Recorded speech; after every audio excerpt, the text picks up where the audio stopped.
my diagnosis chronic tonsillitis কেন chronic tonsillitis চারটা cardinal feature বলে দিই বুঝছো my diagnosis chronic tonsillitis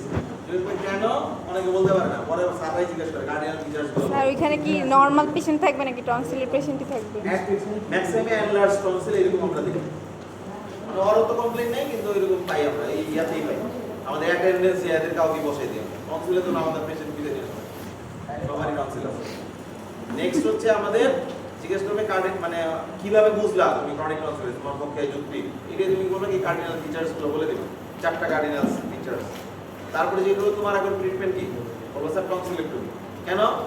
sir tonsillectomy and জেনারেসিস কেন পরে বলবো যে স্যার এটা হচ্ছে ক্রনিক টনসিলিটিস বা রিকারেন্ট এই জন্য বলতেছে যে ইন্ডিকেশন বলবো তখন তোমার জিজ্ঞেস করবে ইন্ডিকেশনে তুমি অ্যাবসলিউট যে ইন্ডিকেশন এগুলো বলবো যে রিকারেন্ট টনসিলাইটিস যদি হয় বছরে 7 বার পরবর্তী বছর 5 বার বা পরবর্তী 3 বছর 3 বার আর কি পেরিটনসিলার অ্যাবসেসের second attack of peritonsillar abscess বলতেই হবে ইন্ডিকেশনে peritonsillar abscess must second attack of peritonsillar abscess না বলে শুধু পেরিটনসিলার অ্যাবসেস বলতে হবে পেরিটনসিলার অ্যাবসেস নাম্বার 3 তে গিয়ে বলবো হচ্ছে মেকানিক্যাল অবস্ট্রাকশন যদি স্লিপ অ্যাপনিয়া করে নাম্বার 4 এ গিয়ে বলবো যে part of other operation number 5 এ যদি suspicious of malignancy number 5 A suspicious of malignancy এগুলো হচ্ছে অ্যাবসলিউট ইন্ডিকেশন হ্যাঁ এগুলাই বলবো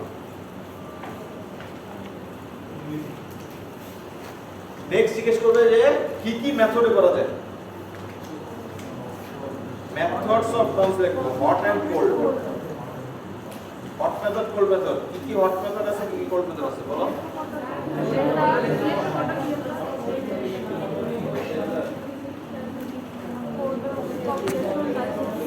হটে হচ্ছে ডায়াথার্মি